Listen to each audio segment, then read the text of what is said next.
Bismillahirrahmanirrahim. Assalamualaikum warahmatullahi wabarakatuh. Masih bersama admin RTS di RTS Video. Kali ini kita akan membahas mengenai tata cara penyelidikan tanah di lapangan menurut SNI Part 2. Jadi ini adalah terusan yang kemarin ya rekan-rekan ya.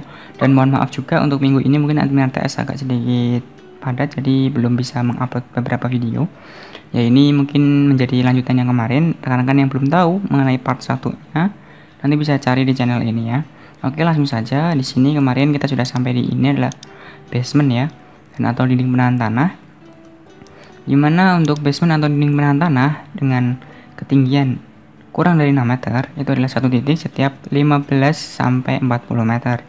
Terus kemudian untuk tinggi lebih dari 6 meter satu titik setiap 10 sampai 30 meter. Jadi kita ibaratkan di dinding penahan tanah. Jadi mungkin ada seperti ini ya. Terus nah gini. Jadi untuk disampaikan untuk tinggi 6 sampai dan seterusnya ya ini ya. Ya ada 15 sampai 40, 10 sampai 30. Jadi titiknya nanti bisa disesuaikan ya. Oke. Saya kira sangat jelas dan paham. Dan selanjutnya yang keempat adalah jembatan. Untuk jembatan konvensional ya dengan bentang kurang dari 50 meter, minimum satu titik pada tiap abutmen dan pilar per 2 lajur lalu lintas. Nah ini per 2 lajur ya kalau misal untuk pilar. Terus kemudian untuk jembatan khusus dengan bentang lebih dari 50 meter atau jembatan di laut ya ditentukan oleh tenaga ahli geotekniknya seperti itu. Jadi kurang lebih seperti ini ya. Mungkin ada abutmen 1 abutmen 2. Jadi untuk kurang dari 50 meter nanti setiap titik minimum itu adalah satu daripada titik sundir atau boring.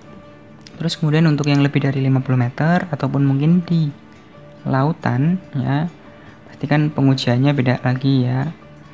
Ya kalau di lautan ya itu perlu analisa daripada ahli geoteknik seperti itu ya. Ini juga saya kira sangat paham untuk jembatan. Terus kemudian yang selanjutnya ini adalah konstruksi khusus menara fondasi mesin berat tangki juga. Nah jadi seperti ini. Untuk konstruksi khusus menara fondasi mesin berat dan tangki 1/300 meter persegi tapak konstruksi ya ini ya, tapak konstruksi dengan minimum satu titik. Jadi seperti ini.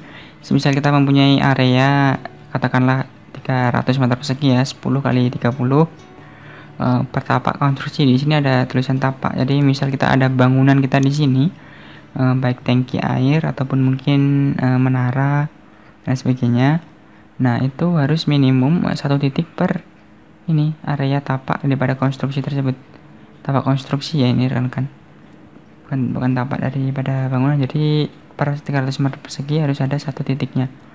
Ya kurang lebih seperti ini ya. Mungkin ada, ini bisa disesuaikan rekan-rekan ya. Ada satu, harus ada satu di sini. Nah salah ini gambarnya ya. Nah misal ada seperti ini kan harus ada 1/300 meter persegi minimum satu itu. Terus kemudian untuk bendungan besar di sini juga ada bendungan yang besar-besar ya.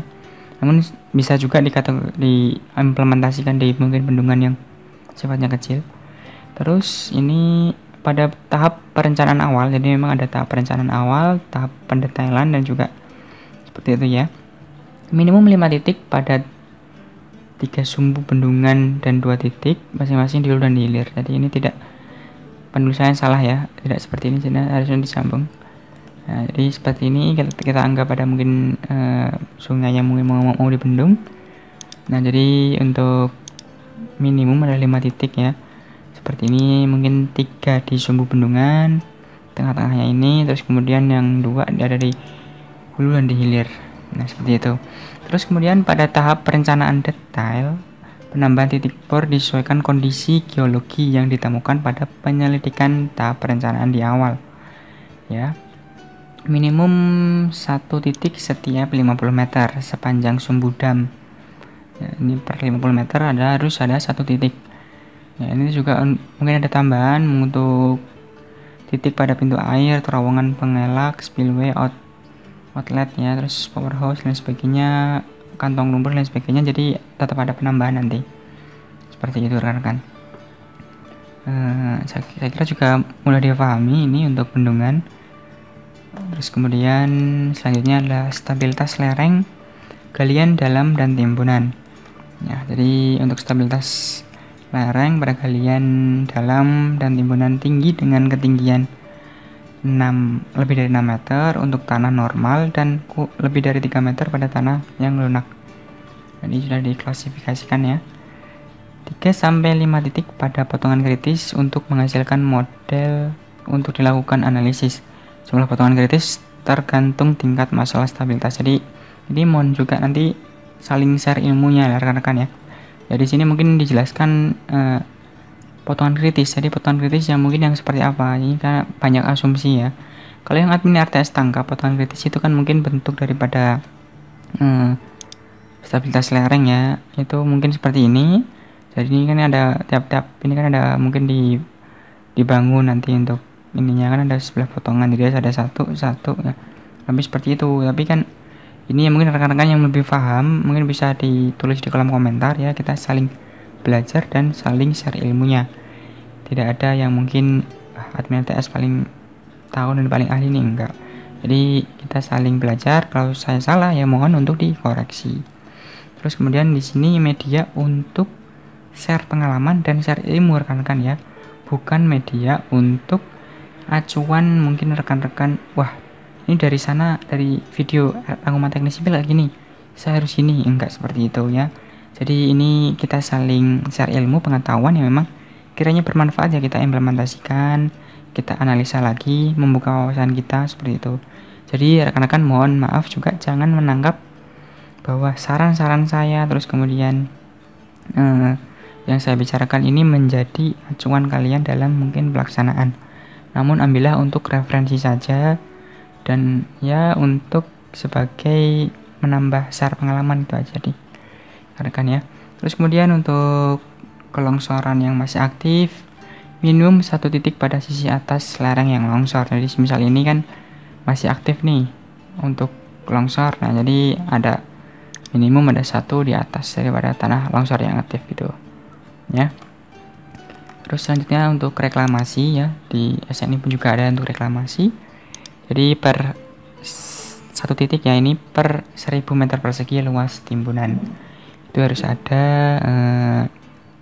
1 titik untuk pengujian baik sondir maupun boring ya. Nah seperti itu. Terus kemudian saya sampaikan juga di dalam SNI pun juga ada ini rekan catatan ya. Untuk jumlah titik bor, konsultan perencana diwajibkan menjamin jumlah ketercukupan dan keakuratan data tanah yang digunakan dalam perancangan. Nah, jadi SNI pun juga tidak bisa mematenkan yang telah saya sampaikan juga nanti di awal dari part 1 dan part 2 ini, bahwa ya harus seperti itu, enggak, karena memang kita tidak tahu kondisi tanah ya. Jadi memang harus tetap ada analisa dari pengalaman adjustment para engineering seperti itu ya. Ya makanya di SNI pun harus ada catatan yang seperti ini, diwajibkan menjamin jumlah kecakupan. Namun dalam pelaksanaan saya kira titik-titik itu lebih banyak rekan-rekan ya, tidak acuannya tidak seperti ini ya. Tapi ini kan untuk acuan secara kasarnya saja rekan-rekan ya, seperti itu dari admin RTS ya untuk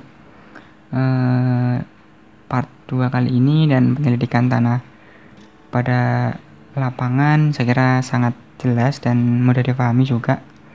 Jadi rekan-rekan nanti bisa mengimplementasikan, menjadikan referensi juga, diambil di SNI ini.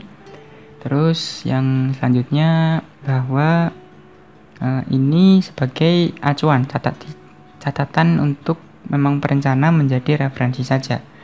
Yang menentukan tetap harus jadi konsultan gitu ya rekan-rekan ya. Mungkin dari admin RTS seperti itu, kurang lebihnya mohon dimaafkan. Semoga bermanfaat pada video kali ini dan menjadi share pengalaman ilmu baru buat kita semuanya. Terima kasih. Jangan lupa subscribe untuk channel ini supaya nanti admin RTS semangat untuk mencari media-media ilmu-ilmu baru untuk saya bagikan ke rekan-rekan semuanya. Terima kasih dan salam sipil.